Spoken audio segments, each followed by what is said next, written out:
পরিচ্ছেদ আল্লাহ তাআলা বলেন, অর্থাৎ আল্লাহই ঊর্ধ্বদেশে আকাশমণ্ডলী স্থাপন করেছেন স্তম্ভ ব্যতীত, তোমরা তা দেখতে পাও। তারপর তিনি আরশে সমাসীন হন এবং সূর্য ও চন্দ্রকে নিয়মাধীন করেন, প্রত্যেক নির্দিষ্ট কাল পর্যন্ত আবর্তন করে। তিনি সকল বিষয় নিয়ন্ত্রণ করেন এবং নিদর্শনসমূহ বিশদভাবে বর্ণনা করেন, যাতে তোমরা তাদের প্রতিপালকের সঙ্গে সাক্ষাৎ সম্বন্ধে নিশ্চিত বিশ্বাস স্থাপন করতে পারো। তিনি ভূতলকে বিস্তৃত করেছেন এবং তাতে পর্বত ও নদী সৃষ্টি করেছেন এবং প্রত্যেক প্রকারের ফল সৃষ্টি করেছেন জোড়ায় জোড়ায়। তিনি দিনকে রাত দ্বারা আচ্ছাদিত করেন। এতে অবশ্যই নিদর্শন রয়েছে চিন্তাশীল সম্প্রদায়ের জন্য। পৃথিবীতে রয়েছে পরস্পর সংলগ্ন ভূখণ্ড, তাতে আঙুর বাগান, শস্যক্ষেত্র, একাধিক শিরোবিশিষ্ট অথবা এক শিরোবিশিষ্ট, খেজুর গাছ, সিঞ্চিত একই পানিতে, এবং ফল হিসেবে এগুলোর কতক কতকের উপর আমি শ্রেষ্ঠত্ব দিয়ে থাকি। অবশ্যই বোধশক্তি সম্পন্ন সম্প্রদায়ের জন্য এতে রয়েছে নিদর্শন।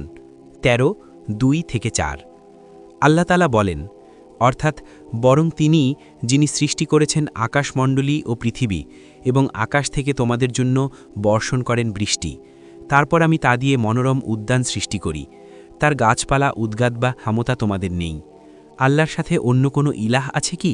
তবুও তারা এমন এক সম্প্রদায় যারা সত্য বিচ্যুত হয়। বরং তিনি যিনি পৃথিবীকে করেছেন বাসোপযোগী এবং তার মাঝে মাঝে প্রবাহিত করেছেন নদীনালা এবং তাতে স্থাপন করেছেন সুদৃঢ় পর্বত ও সমুদ্রের মধ্যে সৃষ্টি করেছেন অন্তরায়। আল্লাহর সাথে অন্য কোনো ইলাহ আছে কি? তবুও তাদের অনেকেই জানে না। 27, 60-61 অন্য আয়াতে মহান আল্লাহ বলেন, অর্থাৎ তিনিই আকাশ থেকে বাড়ি বর্ষণ করেন, তাতে তোমাদের জন্য রয়েছে পানীয় এবং তা থেকে জন্মায় উদ্ভিদ, যাতে তোমরা পশু চারণ করে থাকো। তোমাদের জন্য তিনি তা দিয়ে জন্মান শস্য, জাইতুন, খেজুর গাছ, আঙুর, সব ধরনের ফলফলারি। অবশ্যই এতে চিন্তাশীল সম্প্রদায়ের জন্য রয়েছে নিদর্শন। তিনিই তোমাদের কল্যাণে নিয়োজিত করেছেন রাত ও দিন, সূর্য এবং চন্দ্র, আর নক্ষত্র রাজিও অধীন হয়েছে তারই বিধানে। অবশ্যই এতে বোধশক্তি সম্পন্ন সম্প্রদায়ের জন্য রয়েছে নিদর্শন। 16:10-12 এ আয়াতগুলোতে আল্লাহ তাআলা উল্লেখ করেছেন যা তিনি পৃথিবীতে সৃষ্টি করেছেন, যেমন পাহাড় পর্বত, গাছগাছড়া, ফলমূল, নরম ও শক্ত ভূমি ও জলে স্থলে সৃষ্ট নানা প্রকার জড় পদার্থ ও প্রাণীকুল, যা তার মাহাত্ম্য ও কুদরত, হিকমত ও রহমতের প্রমাণ বহন করে। আবার সাথে সাথে সৃষ্টি করেছেন ভূপৃষ্ঠে বিচরণকারী সকল প্রাণীর জীবিকা, দিনে রাতে, শীতে গ্রীষ্মে ও সকাল সন্ধ্যায় তারা যার মুখাপেক্ষী। অর্থাৎ ভূপৃষ্ঠে বিচরণকারী সকলের জীবিকার দায়িত্ব আল্লাহরই। তিনি তাদের স্থায়ী অস্থায়ী অবস্থিতি সম্বন্ধে অবহিত। সুস্পষ্ট কিতাবে সবই আছে। 11:6 হাফিজ আবু ইয়ালা বর্ণনা করেন যে ওমর ইবনে খাত্তাব রাদিয়াল্লাহু বলেন, আমি রাসূলুল্লাহ সাল্লাল্লাহু আলাইহি ওয়াসাল্লামকে বলতে শুনেছি যে, অর্থাৎ আল্লাহ তাআলা 1000টি প্রজাতি সৃষ্টি করেছেন, তন্মধ্যে 600 হল জলভাগে আর 400 স্থলভাগে। আর এই প্রজাতিসমূহের যেটি প্রথম ধ্বংসপ্রাপ্ত হবে তা হল পঙ্গপাল। পঙ্গপাল ধ্বংস হয়ে গেলে অপরাপর প্রজাতি মালার সুতো ছিঁড়ে গেলে দানাগুলো যেভাবে পরপর পড়তে থাকে, ঠিক সেভাবে একের পর এক ধ্বংস হতে শুরু করবে। এ হাদিসের সনদে উল্লেখিত একজন রাবী অত্যন্ত দুর্বল। আল্লাহ তাআলা বলেন, ভূপৃষ্ঠে বিচরণশীল এমন কোনো জীব নেই অথবা নিজ ডানার সাহায্যে এমন কোনো পাখি উড়ে না যা তোমাদের মতো একটি উম্মত নয়। কিতাবে কোনো কিছুই আমি বাদ দিইনি। তারপর তাদের প্রতিপালকের দিকে তাদের সকলকেই একত্র করা হবে। 6:38 আকাশসমূহ ও তন্মধ্যস্থ নিদর্শনসমূহের সৃষ্টি সম্পর্কে আলোচনা। উপরে আমরা একথা বলে এসেছি যে পৃথিবী সৃষ্টি আকাশ সৃষ্টির আগে হয়েছিল। যেমন আল্লাহ তাআলা বলেন, অর্থাৎ তিনি পৃথিবীর সবকিছু তোমাদের জন্য সৃষ্টি করেছেন। তারপর তিনি আকাশের দিকে মনোনিবেশ করেন এবং তাকে 7 আকাশে বিন্যস্ত করেন। তিনি সব বিষয়ে সবিশেষ অবহিত। 2:29 আল্লাহ তাআলা বলেন, বরং বলো, তোমরা কি তাকে অস্বীকার করবেই যিনি পৃথিবী সৃষ্টি করেছেন 2 দিনে এবং তোমরা তার সমকক্ষ দাঁড় করাতে চাও? তিনি তো জগৎসমূহের প্রতিপালক। তিনি স্থাপন করেছেন অটল পর্বতমালা ভূপৃষ্ঠে এবং তাতে রেখেছেন কল্যাণ এবং 4 দিনের মধ্যে এতে ব্যবস্থা করেছেন খাদ্যের, সমভাবে যাচনকারীদের জন্য। তারপর তিনি আকাশের দিকে মনোনিবেশ করেন, যা ছিল ধূম্রপুঞ্জ বিশেষ। তারপর তিনি তাকে ও পৃথিবীকে বললেন, তোমরা উভয়ে এসো, ইচ্ছায় অথবা অনিচ্ছায়। তারা বলল, আমরা আসলাম অনুগত হয়ে। তারপর তিনি আকাশমণ্ডলীকে দুদিনে 7 আকাশে পরিণত করলেন এবং প্রত্যেক আকাশে তার বিধান ব্যক্ত করলেন, এবং আমি নিকটবর্তী আকাশকে সুশোভিত করলাম প্রদীপমালা দ্বারা এবং করলাম সুরক্ষিত। এটা পরাক্রমশালী সর্বজ্ঞ আল্লাহর ব্যবস্থাপনা। 40-9-12 আল্লাহ তাআলা বলেন, অর্থাৎ তোমাদেরকে সৃষ্টি করা কঠিনতর না আকাশ সৃষ্টি। তিনিই এটা নির্মাণ করেছেন, তিনি একে সুউচ্চ ও সুবিন্যস্ত করেছেন। তিনি রাতকে করেছেন অন্ধকার আচ্ছন্ন এবং প্রকাশ করেছেন সূর্যালোক, এবং পৃথিবীকে এরপর বিস্তৃত করেছেন। ৭৯-27-30 আল্লাহ তাআলা বলেন, অর্থাৎ মহামহিমান্বিত তিনি, সর্বময় কর্তৃত্ব যার করায়ত্ত, তিনি সর্ববিষয়ে শক্তিমান, যিনি সৃষ্টি করেছেন মৃত্যু ও জীবন তোমাদেরকে পরীক্ষা করবার জন্য, কে তোমাদের মধ্যে কর্মে উত্তম। তিনি পরাক্রমশালী, ক্ষমাশীল, যিনি সৃষ্টি করেছেন স্তরে স্তরে 7 আকাশ।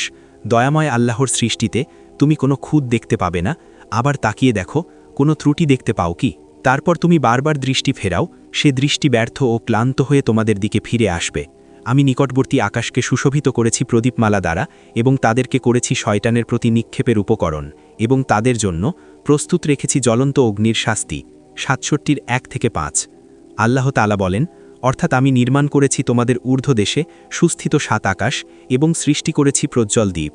78-12-13 আল্লাহ তাআলা বলেন, অর্থাৎ তোমরা কি লক্ষ্য করনি আল্লাহ কিভাবে সৃষ্টি করেছেন 7 স্তরে বিন্যস্ত আকাশমণ্ডলী, এবং সেখানে চন্দ্রকে স্থাপন করেছেন আলো রূপে এবং সূর্যকে স্থাপন করেছেন প্রদীপ রূপে। 71-15-16 আল্লাহ তাআলা বলেন, অর্থাৎ আল্লাহই সৃষ্টি করেছেন 7 আকাশ এবং পৃথিবীও, তাদের অনুরূপভাবে তাদের মধ্যে নেমে আসে তার নির্দেশ, ফলে তোমরা বুঝতে পারো যে আল্লাহ সর্ববিষয়ে সর্বশক্তিমান এবং জ্ঞানে আল্লাহ সবকিছুকে পরিবেষ্টন করে আছেন।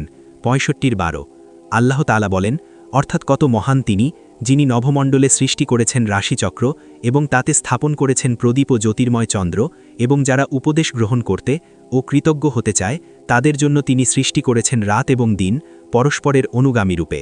25-61-62 আল্লাহ তাআলা বলেন, অর্থাৎ আমি নিকটবর্তী আকাশকে নক্ষত্ররাজির সুষমা দ্বারা সুশোভিত করেছি এবং রক্ষা করেছি প্রত্যেক বিদ্রোহী শয়তান থেকে, ফলে তারা ঊর্ধ্ব জগতের কিছু শুনতে পায় না এবং তাদের প্রতি নিক্ষিপ্ত হয় সকল দিক থেকে বিতাড়নের জন্য, এবং তাদের জন্য আছে অবিরাম শাস্তি। তবে কেউ হঠাৎ কিছু শুনে ফেললে জ্বলন্ত উল্কাপিণ্ড তার পিছু ধাওয়া করে। 37-6-10 আল্লাহ তাআলা বলেন, অর্থাৎ আকাশে আমি গ্রহ নক্ষত্র সৃষ্টি করেছি এবং তাকে করেছি সুশোভিত দর্শকদের জন্য। প্রত্যেক অভিশপ্ত শয়তান থেকে আমি তাকে রক্ষা করে থাকি। আর কেউ চুরি করে সংবাদ শুনতে চাইলে তার পশ্চাৎধাবন করে প্রদীপ্ত শিখা। 15-16-18 আল্লাহ তাআলা বলেন, অর্থাৎ আমি আকাশ নির্মাণ করেছি আমার ক্ষমতা বলে এবং আমি অবশ্যই মহা সম্প্রসারণকারী। 51-47 আল্লাহ তাআলা বলেন, অর্থাৎ এবং আকাশকে করেছি সুরক্ষিত ছাদ, কিন্তু তারা আকাশস্থিত নিদর্শনাবলী থেকে মুখ ফিরিয়ে নেয়। আল্লাহই সৃষ্টি করেছেন রাত এবং দিন এবং সূর্য ও চন্দ্রকে, প্রত্যেকেই নিজ নিজ কক্ষপথে সাঁতার কাটে। 21-32-33 আল্লাহ তাআলা বলেন, অর্থাৎ তাদের জন্য এক নিদর্শন রাত্রি, তা থেকে আমি দিবালোক অপসারিত করি, সকলেই অন্ধকারাচ্ছন্ন হয়ে পড়ে, এবং সূর্য ভ্রমণ করে তার নির্দিষ্ট গন্তব্যের দিকে। এটা পরাক্রমশালী সর্বজ্ঞ আল্লাহর নিয়ন্ত্রণ, এবং চন্দ্রের জন্য আমি নির্দিষ্ট করেছি বিভিন্ন মঞ্জিল, অবশেষে তা শুষ্ক বক্র পুরাতন খেচুর শাখার আকার ধারণ করে। সূর্যের পক্ষে সম্ভব নয় চন্দ্রের নাগাল পাওয়া, এবং রাতের পক্ষে সম্ভব নয় দিনকে অতিক্রম করা, এবং প্রত্যেকে নিজ নিজ কক্ষপথে সাঁতার কাটে।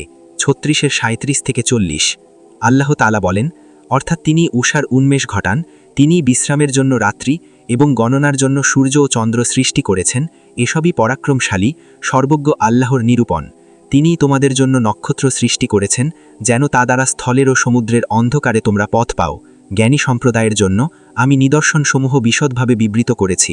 6-96-97 আল্লাহ তাআলা বলেন, অর্থাৎ তোমাদের প্রতিপালক আল্লাহ, যিনি আকাশসমূহ ও পৃথিবী 6 দিনে সৃষ্টি করেন, তারপর তিনি আরশে সমাসীন হন। তিনি দিনকে রাত দ্বারা আচ্ছাদিত করেন, যাতে তাদের একে অন্যকে দ্রুত গতিতে অনুসরণ করে, আর সূর্য, চন্দ্র ও নক্ষত্ররাজি যা তারই আজ্ঞাধীন, তিনিই তা সৃষ্টি করেছেন। জেনে রেখো, সৃজন ও আদেশ তারই। মহিমাময় বিশ্বজগতের প্রতিপালক আল্লাহ। 7-54-54 উল্লেখ্য যে এ ব্যাপারে প্রচুর আয়াত রয়েছে। এই তাফসিরে আমরা তার প্রতিটির উপর আলোকপাত করেছি। মোট কথা, আল্লাহ তাআলা আকাশসমূহ সৃষ্টি, তার বিশাল ও উচ্চতা সম্পর্কে সংবাদ প্রদান করছেন। আরও সংবাদ দিচ্ছেন যে তা যার পর নাই রূপ ও সৌন্দর্য ও সুষমামণ্ডিত। যেমন আল্লাহ তাআলা বলেন, অর্থাৎ শপথ সুষমামণ্ডিত আকৃতি বিশিষ্ট আকাশের। অন্য আয়াতে আল্লাহ তাআলা বলেন, অর্থাৎ আবার তাকিয়ে দেখো, দয়াময় আল্লাহর সৃষ্টিতে কোনো ত্রুটি পাও কি? তারপর তুমি বারবার দৃষ্টি ফিরাও, সে দৃষ্টি ব্যর্থ ও ক্লান্ত হয়ে তোমার দিকে ফিরে আসবে। অর্থাৎ আকাশের সৃষ্টিতে কোনো প্রকার ত্রুটি কিংবা খুঁত দেখার ব্যাপারে তোমার দৃষ্টি ব্যর্থ হয়ে ফিরে আসবে, এবং সে দৃষ্টি এতই দুর্বল যে দেখতে দেখতে ক্লান্ত শ্রান্ত হয়ে গেলেও তাতে সে কোনো ত্রুটি বা খুঁত খুঁজে বের করতে পারবে না। কেননা আল্লাহ তাআলা তাকে অত্যন্ত শক্তভাবে সৃষ্টি করেছেন এবং তার দিগন্তকে নক্ষত্ররাজি দ্বারা সুশোভিত করেছেন। যেমন আল্লাহ তাআলা বলেন, অর্থাৎ শপথ গ্রহ নক্ষত্র বিশিষ্ট আকাশের। 85-1 অর্থাৎ গ্রহ নক্ষত্র। কেউ কেউ বলেছেন এ অর্থ প্রহরার স্থানসমূহ, যেখান থেকে চুরি করে শ্রবণকারীর প্রতি উল্কাপিণ্ড নিক্ষেপ করা হয়। এ দুটি অভিমতের মাঝে কোনো বিরোধ নেই। এক স্থানে আল্লাহ তাআলা বলেন, অর্থাৎ আকাশে আমি গ্রহ নক্ষত্র সৃষ্টি করেছি এবং তাকে করেছি সুশোভিত দর্শকদের জন্য। প্রত্যেক অভিশপ্ত শয়তান থেকে আমি তাকে রক্ষা করে থাকি। 15-16-17 এ আয়াতে আল্লাহ তাআলা একথা ব্যক্ত করেছেন যে তিনি আকাশের দৃশ্যকে স্থির ও গতিশীল গ্রহরাজি দ্বারা সুশোভিত করেছেন, যেমন সূর্য, চন্দ্র ও উজ্জ্বল নক্ষত্রমালা, এবং তিনি তার সীমান্তকে শয়তানের অনুপ্রবেশ থেকে সংরক্ষণ করেছেন। আর এক অর্থে এও এক প্রকার শোভা। এই প্রসঙ্গেই তিনি বলেছেন, অর্থাৎ আর আমি তাকে প্রত্যেক অভিশপ্ত শয়তান থেকে রক্ষা করেছি। যেমন আল্লাহ তাআলা বলেন, অর্থাৎ আমি নিকটবর্তী আকাশকে নক্ষত্ররাজির সুষমা দ্বারা সুশোভিত করেছি এবং রক্ষা করেছি প্রত্যেক বিদ্রোহী শয়তান থেকে, ফলে তারা ঊর্ধ্ব জগতের কিছু শুনতে পায় না। 37-6-9 ইমাম বুখারী সৃষ্টির সূচনা অধ্যায় বলেছেন, এ আয়াতের ব্যাখ্যায় কাতাদা রাহমাহুল্লাহ বলেন, এ 3 নক্ষত্রকে আল্লাহ তাআলা আকাশের শোভা, শয়তানের প্রতি নিক্ষেপের উপকরণ এবং পথের দিশালাভের চিহ্নরূপে সৃষ্টি করেছেন। কেউ এর ভিন্ন ব্যাখ্যা করলে ভুল করবে, নিজের ভাগ্য নষ্ট করবে এবং যে বিষয়ে কার জ্ঞান নেই সে বিষয়ে পণ্ডশ্রম করবে। কাতাদা রহমাহুল্লার এই বক্তব্য নিচের আয়াত দুটোতে স্পষ্ট বিবৃত হয়েছে, অর্থাৎ নিকটবর্তী আকাশকে আমি প্রদীপমালা দ্বারা সুশোভিত করেছি এবং তাদেরকে করেছি শয়তানের প্রতি নিক্ষেপের উপকরণ। 67-5 অর্থাৎ তিনিই তোমাদের জন্য নক্ষত্র সৃষ্টি করেছেন, যেন তার দ্বারা স্থলের ও সমুদ্রের অন্ধকারে তোমরা পথের দিশা পাও। 6-97 অতএব যদি কেউ এ 3টির বাইরে এর অন্য কোনো মর্ম বের করার চেষ্টা করে তাহলে সে মারাত্মক ভুল করবে। যেমন এগুলোর চলাচল এবং একটির সঙ্গে আরেকটির মিলন ঘটলে কি হবে সে জ্ঞান আহরণ করা, এবং এ বিশ্বাস করা যে এগুলো পৃথিবীতে কোনো অঘটন ঘটার প্রমাণ দেয়। এ সংক্রান্তে তাদের অধিকাংশ বক্তব্যই ভিত্তিহীন, মিথ্যা ধারণা ও অবাস্তব দাবি।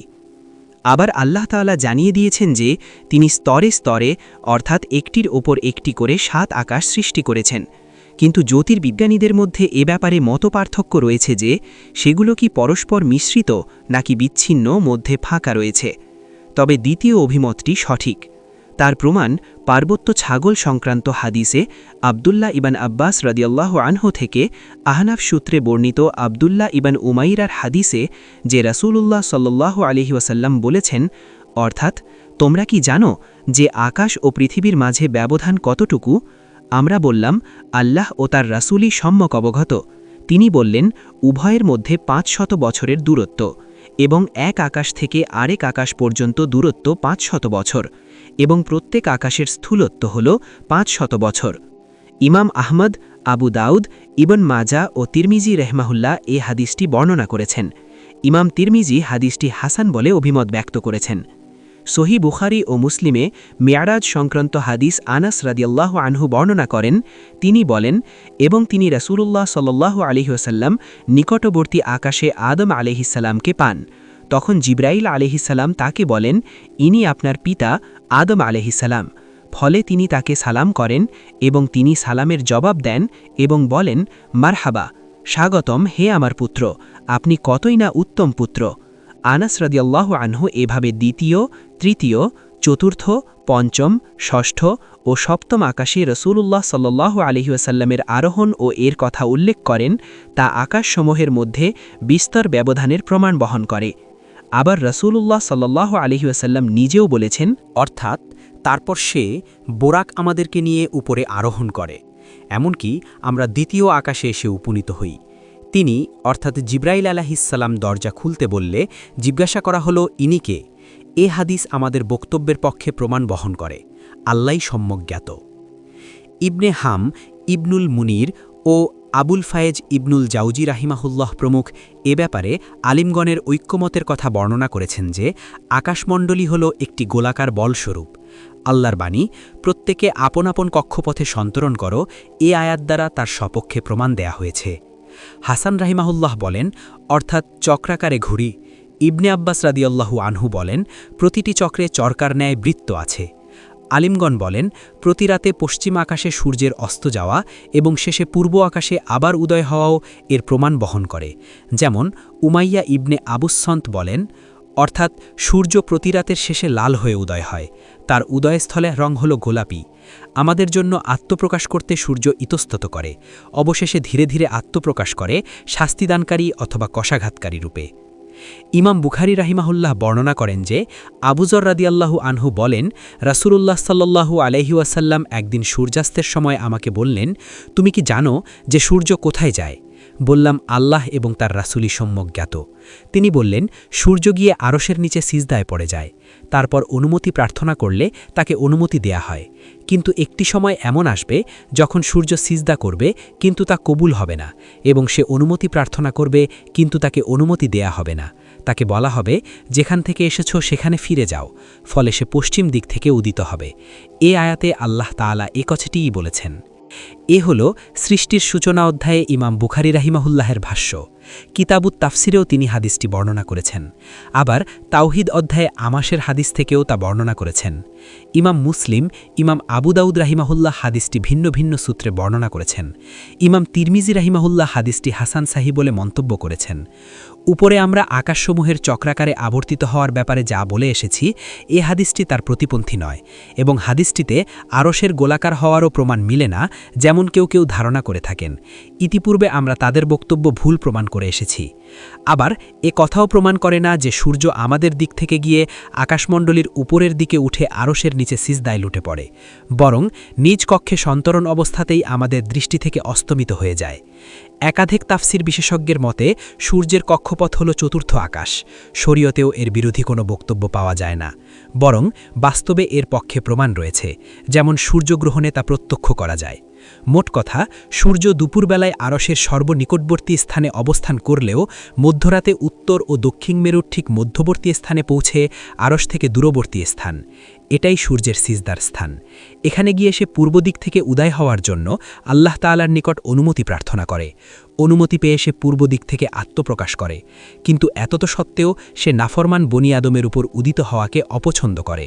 আর এজন্যই উমাইয়া বলেছিল, অর্থাৎ আমাদের উপর উদিত হতে সূর্য ইতস্তত করে, শেষ পর্যন্ত উদয় হয় শাস্তিদানকারী রূপে বা কষাঘাতকারী রূপে। তারপর যখন সেই সময়টি এসে যাবে যে সময়ে আল্লাহ পশ্চিম দিক থেকে সূর্যকে উদিত করতে মনস্থ করবেন, তখন সূর্য তার চিরাচরিত অভ্যাস অনুযায়ী সিজদা করবে এবং নিয়ম অনুযায়ী উদিত হওয়ার অনুমতি প্রার্থনা করবে, কিন্তু তাকে অনুমতি দেয়া হবে না। ফলে সে আবারও সিজদায় পড়ে অনুমতি চাইবে, কিন্তু অনুমতি দেয়া হবে না। পুনরায় সে সিজদা করে অনুমতি প্রার্থনা করবে, কিন্তু এবারও তাকে অনুমতি দেয়া হবে না, এবং সে রাত্রি দীর্ঘ হয়ে যাবে, যেমন আমরা তাফসিরে উল্লেখ করেছি। তারপর সূর্য বলবে, হে আমার রব, প্রভাত তো হনিয়ে এলো, অথচ পারি অনেক দূর।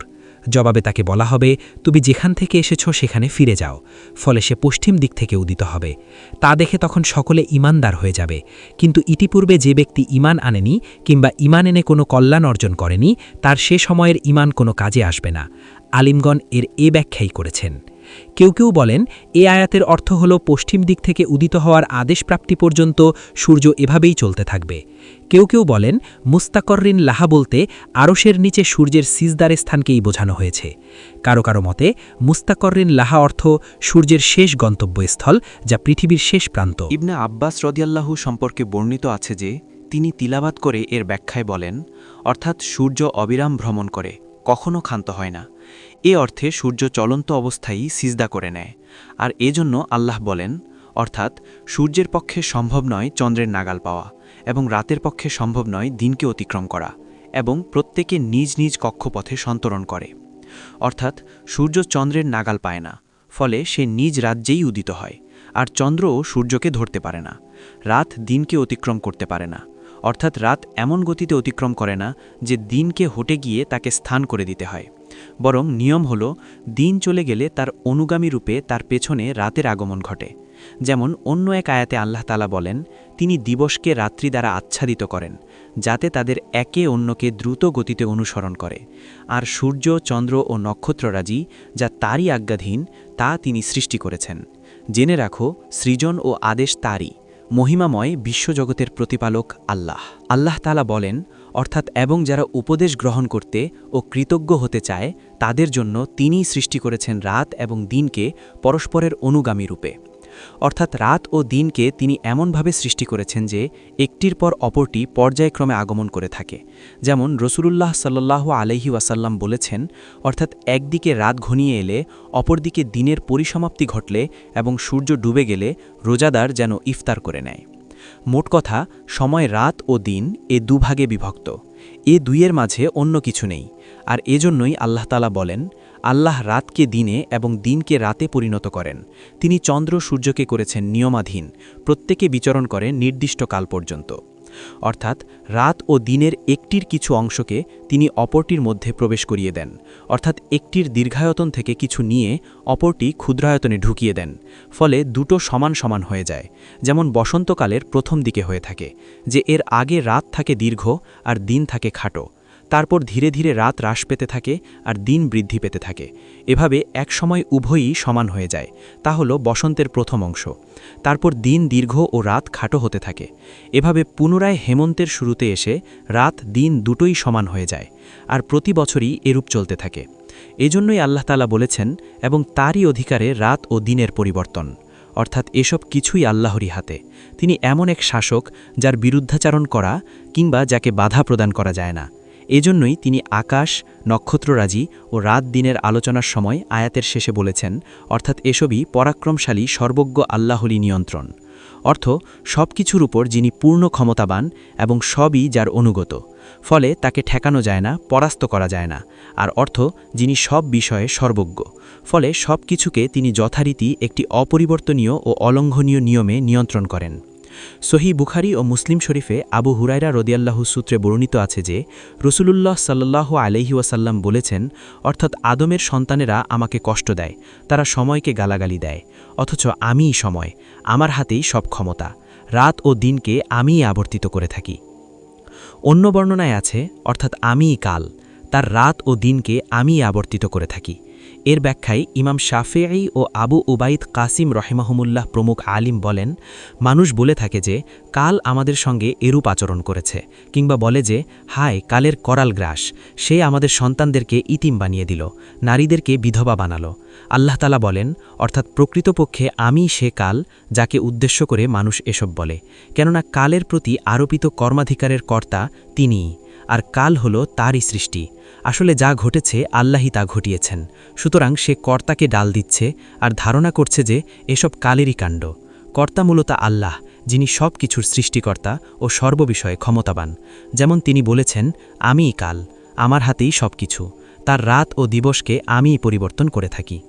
কুরআনে কারিমে আল্লাহ তাআলা বলেন, অর্থাৎ বলো, হে সার্বভৌম শক্তির মালিক আল্লাহ, তুমি যাকে ইচ্ছা ক্ষমতা প্রদান করো এবং যার কাছ থেকে ইচ্ছা ক্ষমতা কেড়ে নাও, যাকে ইচ্ছা সম্মান দাও আর যাকে ইচ্ছা তুমি হীন করো। কল্যাণ তোমার হাতেই, তুমি সকল বিষয়ে সর্বশক্তিমান। তুমি রাতকে দিনে পরিণত করো এবং দিনকে রাতে পরিণত করো। তুমি মৃত থেকে জীবন্তের আবির্ভাব ঘটাও, আবার জীবন্ত থেকে মৃতের আবির্ভাব ঘটাও। তুমি যাকে ইচ্ছা অপরিমিত জীবনোপকরণ দান করো। 3:26-27। অন্য আয়াতে আল্লাহ তাআলা বলেন, অর্থাৎ তিনি সূর্যকে তেজস্কর ও চন্দ্রকে জ্যোতির্ময় করেছেন এবং তার মঞ্জিল নির্দিষ্ট করেছেন, যাতে তোমরা সাল গণনা ও হিসাব জানতে পারো। আল্লাহ এটা নিরর্থক সৃষ্টি করেননি। জ্ঞানী সম্প্রদায়ের জন্য তিনি এসব নিদর্শন বিশদভাবে বিবৃত করেন।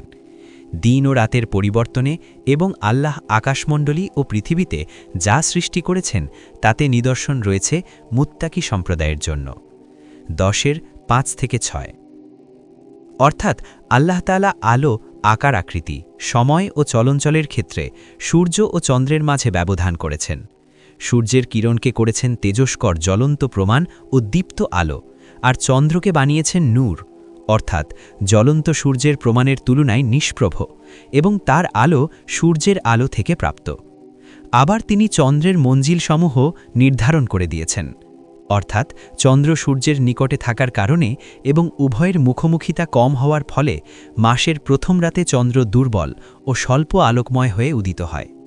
চন্দ্রের আলো তার সূর্যের মুখোমুখিতা অনুপাতে হয়ে থাকে, তাই দ্বিতীয় রাতে চন্দ্র প্রথম রাতের তুলনায় সূর্যের দ্বিগুণ দূরবর্তী হওয়ার কারণে তার আলোও প্রথম রাতের দ্বিগুণ হয়ে যায়। তারপর চন্দ্র সূর্যের যত দূরে আসতে থাকে তার আলো তত বাড়তে থাকে। এভাবে পূর্ব আকাশে উভয়ের মুখোমুখি হওয়ার রাতে চন্দ্রের আলো পরিপূর্ণতা লাভ করে, আর তা হল মাসের 14 তারিখের রাত। তারপরে অপরদিকে চন্দ্র সূর্যের নিকটে চলে আসার কারণে মাসের শেষ পর্যন্ত তা হ্রাস পেতে থাকে। এভাবে এক পর্যায়ে তা অদৃশ্য হয়ে দ্বিতীয় মাসের শুরুতে আবার পূর্বের ন্যায় উদিত হয়। এভাবে চন্দ্র দ্বারা মাস ও বছরের পরিচয় এবং সূর্য দ্বারা রাত ও দিনের পরিচয় পাওয়া যায়। এজন্যই আল্লাহ তাআলা বলেন, অর্থাৎ তিনিই সূর্যকে তেজস্কর এবং চন্দ্রকে জ্যোতির্ময় করেছেন এবং তার মঞ্জিলসমূহ নির্দিষ্ট করেছেন, যাতে তোমরা সাল গণনা ও হিসাব জানতে পারো। 10-5। অন্য আয়াতে আল্লাহ তাআলা বলেন, অর্থাৎ আমি রাত ও দিনকে করেছি দুটি নিদর্শন, রাতের নিদর্শনকে অপসারিত করেছি এবং দিবসের নিদর্শনকে করেছি আলোকপ্রদ, যাতে তোমরা তোমাদের প্রতিপালকের অনুগ্রহ সন্ধান করতে পারো এবং যাতে তোমরা বর্ষ সংখ্যা ও হিসাব স্থির করতে পারো, এবং আমি সব কিছু বিশদভাবে বর্ণনা করেছি। 17-12। অন্য আয়াতে মহান আল্লাহ বলেন, অর্থাৎ লোকে তোমাকে নতুন চাঁদ সম্বন্ধে প্রশ্ন করে, বলো তা মানুষ এবং হজের জন্য সময় নির্ধারক। 2-189। তাফসিরে আমরা এসব প্রসঙ্গে বিস্তারিত আলোচনা করেছি। মোট কথা, আকাশে যেসব গ্রহ আছে তন্মধ্যে কিছু হল গতিশীল। তাফসিরবিদের পরিভাষায় এগুলোকে মুতখাইয়ারা বলা হয়। এ এমন এক বিদ্যা যার বেশিরভাগই সঠিক, কিন্তু ইলম উল আহকাম অর্থাৎ এগুলোর অবস্থানের ভিত্তিতে বিধিনিষেধ আরোপ করা বেশিরভাগ ক্ষেত্রেই অবাস্তব এবং অমূলক দাবি মাত্র। গ্রহ মোট 7টি। 1 চন্দ্র প্রথম আকাশে, 2 বুধ দ্বিতীয় আকাশে, 3 শুক্র তৃতীয় আকাশে, 4 সূর্য চতুর্থ আকাশে, 5 মঙ্গল পঞ্চম আকাশে, 6 বৃহস্পতি ষষ্ঠ আকাশে এবং 7 শনি সপ্তম আকাশে। অবশিষ্ট গ্রহগুলো স্থির, গতিহীন। বিশেষজ্ঞদের মতে তা অষ্টম আকাশে অবস্থিত। পরবর্তী যুগের বহু সংখ্যক আলিমের পরিভাষায় যাকে কুরসি বলা হয়। আবার অন্যদের মতে সবকটি গ্রহই নিকটবর্তী আকাশে বিরাজমান এবং সেগুলোর একটি অপরটির উপরে হওয়া বিচিত্র নয়। নিচের দুটো আয়াত দ্বারা এর সপক্ষে প্রমাণ দেওয়া যায়, অর্থাৎ আমি নিকটবর্তী আকাশকে সুশোভিত করেছি প্রদীপমালা দ্বারা এবং তাদেরকে করেছি শয়তানের প্রতি নিক্ষেপের উপকরণ। 67-5। অর্থাৎ তারপর তিনি আকাশমণ্ডলীকে দুদিনে 7 আকাশে পরিণত করেন এবং প্রত্যেক আকাশে তার বিধান ব্যক্ত করেন, এবং আমি প্রদীপমালা দ্বারা আকাশকে সুশোভিত ও সুরক্ষিত করেছি। এটা পরাক্রমশালী সর্বজ্ঞ আল্লাহের ব্যবস্থাপনা। 41-12। এই আয়োদ্বয়ে সবকটি আকাশের মধ্যে শুধুমাত্র নিকটবর্তী আকাশকেই নক্ষত্র শোভিত বলে আখ্যা দেওয়া হয়েছে। এর অর্থ যদি এই হয় যে নক্ষত্রসমূহকে নিকটবর্তী আকাশে গেঁথে রাখা হয়েছে, তাহলে কোনো কথা নেই। অন্যথায় ভিন্নমত পোষণকারীদের অভিমত সঠিক হওয়ায় কোনো বাধা নেই। আল্লাহই সর্বজ্ঞ। বিশেষজ্ঞদের মতে 7 আকাশ বরং অষ্টম আকাশও তাদের মধ্যস্থিত গতিহীন ও গতিশীল গ্রহসমূহ সহ পশ্চিম থেকে পূর্বে ঘুরে বেড়ায়। চন্দ্র তার কক্ষপথ অতিক্রম করে এবং সূর্য তার কক্ষপথ তথা চতুর্থ আকাশ অতিক্রম করে 1 বছরে। সুতরাং দুগতির মাঝে যখন কোনো তারতম্য নেই এবং উভয়ের গতি যখন সমান, তাই প্রমাণিত হয় যে চতুর্থ আকাশের পরিমাপ প্রথম আকাশের পরিমাপে 4 গুণ। আর শনি গ্রহ 30 বছরে একবার তার কক্ষপথ সপ্তম আকাশ অতিক্রম করে। এ হিসেবে সপ্তম আকাশ প্রথম আকাশের 360 গুণ বলে প্রমাণিত হয়। বিশেষজ্ঞগণ এসব নক্ষত্রের আকার ও গতি ইত্যাদি সম্পর্কে বিস্তারিত আলোচনা করেছেন, এমনকি তারা ইলমুল আহকামের পর্যন্ত শরণাপন্ন হয়েছেন। ঈসা আলাইহি এর বহু যুগ আগে সিরিয়ায় যে গ্রিক সম্প্রদায়ের লোকজন বসবাস করত এ বিষয়ে তাদের বিশদ বক্তব্য রয়েছে। তারাই দামেশক নগরী নির্মাণ করে তার 7টি ফটক স্থাপন করে এবং প্রতিটি ফটকের শীর্ষদেশে 7টি গ্রহের একটি করে প্রতিকৃতি স্থাপন করে সেগুলোর পূজা পার্বণ এবং সেগুলোর কাছে প্রার্থনা করতে লাগল। একাধিক ঐতিহাসিক এবং আরও অনেকে এসব তথ্য বর্ণনা করেছেন। আসিরুল মাকতুম ফি মাখাতা জাতির শামসে ওয়াল কামারে ওয়ান নুজুম গ্রন্থের লেখক হাররানের প্রাচীনকালের দার্শনিক মহলের বরাতে এসব উল্লেখ করেছেন। তারা ছিল পৌত্তলিক, তারা 7 গ্রহের পূজা করত, আর তারা সাবেইদেরই একটির অন্তর্ভুক্ত সম্প্রদায়। এজন্যই আল্লাহ তাআলা বলেন, অর্থাৎ তার নিদর্শনাবলীর মধ্যে রয়েছে রাত ও দিন, সূর্য ও চন্দ্র। তোমরা সূর্যকে সিজদা করো না, চন্দ্রকেও না, সিজদা করো আল্লাহকে, যিনি এগুলো সৃষ্টি করেছেন, যদি তোমরা তারই ইবাদাত করে থাকো। 41-37। আবার আল্লাহ তাআলা হুদহুদ সম্পর্কে বলেছেন যে সে সুলাইমান আলাইহি এর ইয়ামানের অন্তর্গত সাবার রানী বিলকিস তার বাহিনী সম্পর্কে সংবাদ প্রদান করতে গিয়ে বলেছিল, অর্থাৎ আমি এক নারীকে দেখলাম তাদের উপর রাজত্ব করছে, তাকে সবকিছু থেকে দেয়া হয়েছে এবং তার আছে এক বিরাট সিংহাসন। আমি তাকে এবং তার সম্প্রদায়কে দেখলাম তারা আল্লাহের পরিবর্তে সূর্যকে সিজদা করছে। শয়তান তাদের কার্যাবলী তাদের নিকট শোভন করে দিয়েছে এবং তাদেরকে সৎপথ থেকে নিবৃত্ত করেছে, ফলে তারা সৎপথ পায় না। নিবৃত্ত করেছে এজন্য যে তারা যেন সিজদা না করে আল্লাহকে, যিনি আকাশমণ্ডলী ও পৃথিবীর লুক্কায়িত বস্তুকে প্রকাশ করেন, যিনি জানেন যা তোমরা গোপন করো এবং যা তোমরা ব্যক্ত করো। আল্লাহ, তিনি ব্যতীত কোনো ইলাহ নেই, তিনি মহা আরশের অধিপতি। 27-23-26। অন্যত্র আল্লাহ তাআলা বলেন, অর্থাৎ তুমি কি দেখো না যে আল্লাহকে সিজদা করে যা কিছু আছে আকাশমণ্ডলীতে ও পৃথিবীতে, সূর্য, চন্দ্র, নক্ষত্রমণ্ডলী, পর্বতরাজি, বৃক্ষলতা, জীবজন্তু এবং মানুষের মধ্যেও অনেকে। আবার অনেকের প্রতি অবধারিত হয়েছে শাস্তি। আল্লাহ যাকে হেয় করেন তার সম্মানদাতা কেউই নেই। আল্লাহ যা ইচ্ছা করেন তা করেন। 22-18। অন্যত্র আল্লাহ তাআলা বলেন, অর্থাৎ তারা কি লক্ষ্য করে না আল্লাহের সৃষ্ট বস্তুর প্রতি যার ছায়া দক্ষিণে ও বামে ঢলে পড়ে আল্লাহের প্রতি সিজদাবনত হয়। আল্লাহকেই সিজদা করে যা কিছু আছে আকাশমণ্ডলীতে, পৃথিবীতে যত জীবজন্তু আছে সে সমস্ত এবং ফেরেশতাগণ। তারা অহংকার করে না, তারা ভয় করে তাদের উপর পরাক্রমশালী তাদের প্রতিপালককে, এবং তাদেরকে যা আদেশ করা হয় তারা তা করে। 16-48-50। অন্য আয়াতে মহান আল্লাহ বলেন, অর্থাৎ আল্লাহের প্রতি সিজদাবনত হয় আকাশমণ্ডলী ও পৃথিবীতে যা কিছু আছে, ইচ্ছায় অথবা অনিচ্ছায়, এবং তাদের ছায়াগুলো সকাল সন্ধ্যায়। 13-15। অন্যত্র তিনি বলেন, অর্থাৎ 7 আকাশ, পৃথিবী এবং তাদের অন্তর্বর্তী সমস্ত কিছু তারই পবিত্রতা ও মহিমা ঘোষণা করে, এবং এমন কিছু নেই যা তার স্বপ্রশংস পবিত্রতা ও মহিমা ঘোষণা না করে, কিন্তু তাদের পবিত্রতা ও মহিমা ঘোষণা তোমরা অনুধাবন করতে পারো না। তিনি সহনশীল, ক্ষমাপরায়ণ। 17-44। মোট কথা, ইব্রাহিম আলাইহিসসালাম অকাঠ্য প্রমাণ দ্বারা পরিষ্কারভাবে এই কথা বুঝিয়ে দিলেন যে নক্ষত্ররাজি, চন্দ্র ও সূর্য প্রভৃতি দৃশ্যমান বস্তিনিচয়ের কোনোটি উপাস্য হওয়ার যোগ্যতা রাখে না, কারণ এর সবটিই সৃষ্ট বস্তু, অন্যের দ্বারা প্রতিপালিত, নিয়ন্ত্রিত এবং চলাচলের ক্ষেত্রে অন্যের আজ্ঞাধীন। যাকে যে উদ্দেশ্যে সৃষ্টি করা হয়েছে তা থেকে এতটুকুও নড়চড় হওয়ার শক্তি কারণেই। এগুলো প্রতিপালিত, সৃষ্ট ও অন্যের আজ্ঞাধীন হওয়ার এটাই প্রমাণ। আর এজন্যই আল্লাহ তাআলা বলেন, অর্থাৎ তার নিদর্শনাবলীর মধ্যে রয়েছে রাত ও দিন, সূর্য ও চন্দ্র। তোমরা সূর্যকে সিজদা করো না, চন্দ্রকেও না, সিজদা করো আল্লাহকে, যিনি এগুলো সৃষ্টি করেছেন, যদি তোমরা তারই ইবাদত করে থাকো।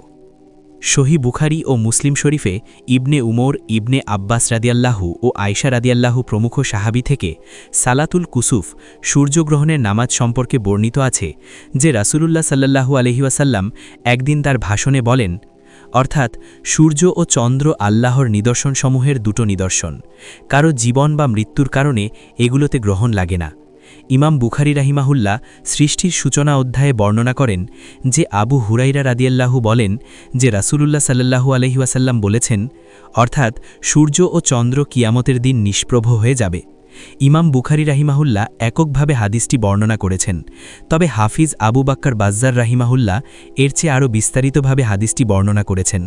তা হল, আবদুল্লাহ ইবনে দানাজ বলেন, আমি আবু সালামা ইবনে আব্দুর রহমানকে খালিদ ইবনে আবদুল্লাহ আল কাজবির আমলে কৃষ্ণার এই মসজিদে হাসানের উপস্থিতিতে বলতে শুনেছি যে আবু হুরায়রা রাদিয়াল্লাহু আমাদের নিকট বর্ণনা করেছেন যে রাসূলুল্লাহ সাল্লাল্লাহু আলাইহি ওয়াসাল্লাম বলেছেন, অর্থাৎ সূর্য ও চন্দ্র কিয়ামতের দিন জাহান্নামে দুটো ষাঁড় হবে।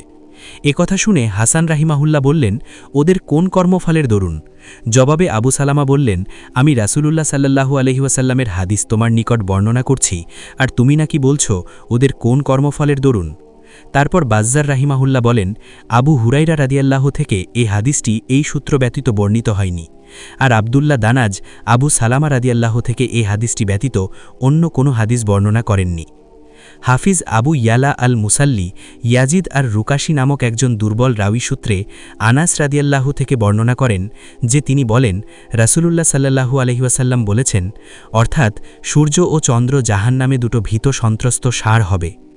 ইবনে আবু হাতিম রাহিমাহুল্লাহ বর্ণনা করেন যে ইবনে আব্বাস রাদিয়াল্লাহু এর ব্যাখ্যায় বলেন, কিয়ামতের দিন আল্লাহ তাআলা সূর্য, চন্দ্র ও নক্ষত্রসমূহকে সমুদ্রে ফেলে নিষ্প্রভ করে দেবেন।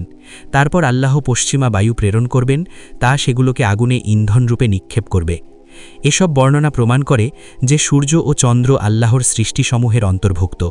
আল্লাহ বিশেষ উদ্দেশ্যে এগুলো সৃষ্টি করেছেন, তারপর আবার একদিন এগুলোর ব্যাপারে তার যা ইচ্ছা তাই করবেন। তিনি অকাট্য প্রমাণ ও নিখুঁত হিকমতের অধিকারী। ফলে তার প্রজ্ঞা, হিকমত ও কুদরতের কারণে তিনি যা করেন তাতে কারো কোনো প্রশ্নের অবকাশ নেই, এবং তার কর্তৃত্বকে প্রতিরোধ বা প্রতিহত করার ক্ষমতা কারও নেই। ইমাম মুহাম্মদ ইবনে ইসাক রাহিমাহুল্লাহ তার সিরাত গ্রন্থের শুরুতে জায়েদ ইবনে আমর ইবনে নুফাইল আকাশ, পৃথিবী, সূর্য ও চন্দ্র ইত্যাদি সৃষ্টি সম্পর্কিত যে পংক্তিগুলো উল্লেখ করেছেন তা কতই না সুন্দর। ইবনে হিশাম বলেন, পংক্তিগুলো উমাইয়া ইবনে আবুস সালতের। পংক্তিগুলো হল, অর্থাৎ আমার সমস্ত প্রশংসা, স্তুতি ও প্রেমগাথা অনন্তকালের জন্য আল্লাহর সমীপেই আমি উৎসর্গ করছি, যিনি রাজাধিরাজ, যার ওপরে কোনো উপাস্য এবং যার সমকক্ষ কোনো রব নেই। ওহে মানবজাতি, ধ্বংসের হাত থেকে তুমি বেঁচে থাকো। আল্লাহর থেকে কিছুই গোপন রাখার সাধ্য তোমার নেই, আর আল্লাহর সঙ্গে অন্যকে অংশীদার স্থাপন করা থেকে বেঁচে থাকা তোমার একান্ত প্রয়োজন। হেদায়েতের পথ আজ একেবারেই সুস্পষ্ট। প্রভো, তোমার রহমতই আমার কাম্য, তুমি তো আমার উপাস্য। হে আল্লাহ, তোমাকেই আমি রব বলে গ্রহণ করে নিয়েছি। তোমাকে ছাড়া অপর কারো উপাসনা করতে তুমি আমায় দেখবে না। তুমি তো সে সত্তা, যিনি অপন দয়া ও করুণায় মূসাকে আহ্বানকারী রাসূল বানিয়ে প্রেরণ করেছেন, আর তাকে বলে দিয়েছেন, হারুনকে নিয়ে তুমি অবাধ্য ফেরাউনের নিকট যাও এবং তাকে আল্লাহর প্রতি আহ্বান করো, আর তাকে জিজ্ঞেস করো, তুমি কি স্থির করেছ এ পৃথিবীকে কিলক ব্যতীত? তুমি কি ঊর্ধ্বে স্থাপন করেছ আকাশমণ্ডলীকে স্তম্ভ ব্যতীত? রাতের আধারে পথের দিশারি এজ উজ্জ্বল চন্দ্রকে আকাশের মাঝে স্থাপন করেছ কি তুমি? প্রভাতকালে সূর্যকে কে প্রেরণ করে, যা উদয় হয়ে পৃথিবীকে করে দেয় আলোকময়? বলো, কে মাটির মধ্যে বীজ অঙ্কুরিত করে উৎপন্ন করে তাজা শাকসবজি ও তরতরকারি? এতে বহু নিদর্শন রয়েছে তার জন্য যে বুঝতে চায়। আর তুমি নিজ অনুগ্রহে মুক্তি দিয়েছ ইউনুসকে, অথচ সে মাছের উদরে কাটিয়েছিল বেশ কটি রাত। প্রভু, আমি যদি তোমার মহিমা ও পবিত্রতা ঘোষণা করতে যাই তাহলে তো তোমার অনেক অনেক মহিমার কথা বলতে হয়, তবে তুমি যদি মাফ করে দাও তাহলে ভিন্ন কথা। ওহে মানুষের প্রভু, আমার উপর বর্ষণ করো তুমি তোমার অপার দয়া ও করুণার বাড়িধারা, আর বরকত দাও আমার সন্তান সন্ততি ও ধন দৌলাতে। যা হোক, এতটুকু জানার পর আমরা বলতে পারি যে আকাশে স্থির ও চলমান যেসব নক্ষত্র আছে তা সবই মাখলুক, আল্লাহ তাআলা তা সৃষ্টি করেছেন। যেমন তিনি বলেন, অর্থাৎ, এবং তিনি প্রত্যেক আকাশে তার বিধান ব্যক্ত করলেন, এবং আমি নিকটবর্তী আকাশকে সুশোভিত করেছি প্রদীপমালা দ্বারা, এবং করলাম সুরক্ষিত। এটা পরাক্রমশালী সর্বজ্ঞ আল্লাহর ব্যবস্থাপনা। 41-12। পক্ষান্তরে হারুত ও মারুতের কাহিনী সম্পর্কে অনেক মুফাসসির যে কথাটি বলে থাকেন, জুহরা, শুক্রগ্রহ, ছিল এক মহিলা।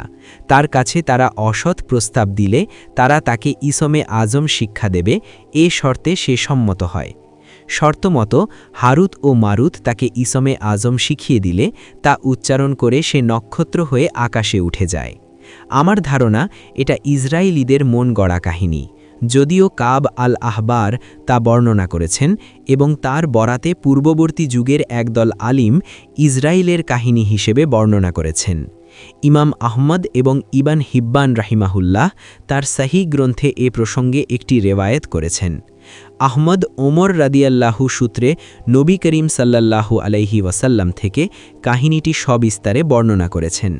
তাতে রয়েছে যে জুহরা শুক্র গ্রহকে পরমা সুন্দরী এক নারী রূপে হারুত মারুতের সম্মুখে উপস্থিত করা হয়। মহিলাটি তাদের কাছে এলে তারা তাকে প্ররোচিত করেন। এভাবে বর্ণনাকারী কাহিনীটি শেষ পর্যন্ত বর্ণনা করেন। হাদিসবিদ আব্দুর রাজ্জাক তার তফসির অধ্যায়ে কাব আল আহবার রাহিমাহুল্লাহ সূত্রে কাহিনীটি বর্ণনা করেছেন, আর এটিই সর্বাপেক্ষা সঠিক ও নির্ভরযোগ্য বর্ণনা।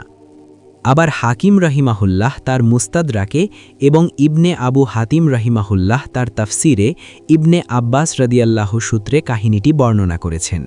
তাতে তিনি বলেছেন যে ও যুগে এক রমণী ছিল, মহিলাদের মধ্যে তার রূপ ছিল ঠিক নক্ষত্রকুলে জুহরার রূপের ন্যায়। এ কাহিনী সম্পর্কে বর্ণিত পাঠগুলোর মধ্যে এটিই সর্বোত্তম পাঠ। ইবনে উমর রাদিয়াল্লাহু সূত্রে বর্ণিত হাফিজ আবু বাকর বাজ্জার রহিমাহুল্লাহের হাদিসটিও একই রূপ। তা হল রাসূলুল্লাহ সাল্লাল্লাহু আলাইহি ওয়াসাল্লাম সুহেল সম্পর্কে বলেছেন, অর্থাৎ সুহেল কর আদায়ের ব্যাপারে অত্যন্ত জালিম ছিল, ফলে আল্লাহ তাকে উল্কাপিণ্ডে রূপান্তরিত করে দেন। আবু বকর বাজ্জার রহিমাহুল্লাহ এ রেওয়ায়াতের সনদে দুজন দুর্বল রাবি রয়েছেন বলে উল্লেখ করার সত্ত্বেও এ ব্যাপারে অন্য কোনো সূত্রে বর্ণনাটি না পাওয়ার কারণে এ সূত্রেই বর্ণনাটি উপস্থাপিত করলাম। বলা বাহুল্য যে এ ধরনের সনদ দ্বারা একদম কিছুই প্রমাণিত হয় না। তাছাড়া আদের ব্যাপারে সুধারণা রাখলেও আমাদের বলতে হবে যে এটি বানি ইসরায়েলের কাহিনী, যেমনটি ইবনে উমর এবং কাব আল আহবার রাদিয়াল্লাহুর বর্ণনা থেকে আমরা পূর্বে বলে এসেছি। এসব তাদের মন গড়া অলিক কাহিনী, যার কোনো গ্রহণযোগ্যতা নেই। ছায়াপথ ও রংধনু। আবুল কাসিম তাবারানী রহিমাহুল্লাহ বর্ণনা করেন যে ইবনে আব্বাস রাদিয়াল্লাহু বলেন, সম্রাট হিরাক্লিয়াস মুয়াবিয়া রাদিয়াল্লাহুর নিকট পত্র লিখেন এবং এ সময় তিনি বলেন যে তাদের অর্থাৎ মুসলমানদের মধ্যে নবুয়তের শিক্ষার কিছুটাও অবশিষ্ট থাকে, তাহলে অবশ্যই তারা আমাকে আমার প্রশ্নের জবাব দেবে। ইবনে আব্বাস রাদিয়াল্লাহু বলেন, পত্র ও দূত এসে পৌঁছলে মুয়াবিয়া রাদিয়াল্লাহু বললেন, এ তো এমন একটি বিষয় যে ব্যাপারে প্রশ্নের সম্মুখীন হব বলে এ যাবৎ কখনো আমি কল্পনাও করিনি। কে পারবেন এর জবাব দিতে? বলা হলো ইবনে আব্বাস পারবেন। ফলে মুয়াবিয়া রাদিয়াল্লাহু হিরাক্লিয়াসের পত্রটি গুটিয়ে ইবনে আব্বাসের নিকট পাঠিয়ে দেন। জবাবে ইবনে আব্বাস রাদিয়াল্লাহু লিখেন, রংধনু হল পৃথিবীবাসীর জন্য নিমজ্জন থেকে নিরাপত্তা। ছায়াপথ আকাশে সে দরজা যার মধ্য দিয়ে পৃথিবী বিদীর্ণ হবে, আর যে ভূখণ্ডে দিনের কিছু সময় ব্যতীত কখনো সূর্য পৌঁছেনি তা হল সাগরের সেই অংশ যা দুভাগ করে বানি ইসরায়েলিদের পার করানো হয়েছিল। ইবনে আব্বাস রাদিয়াল্লাহু পর্যন্ত এ হাদিসটি সহিহ। তাবারানী বর্ণনা করেন যে জাবির ইবন জাল্লাল রাদিয়াল্লাহু বলেন, রাসূলুল্লাহ সাল্লাল্লাহু আলাইহি ওয়াসাল্লাম বললেন, হে মুআজ, আমি তোমাকে কিতাবীদের একটি সম্প্রদায়ের নিকট প্রেরণ করছি।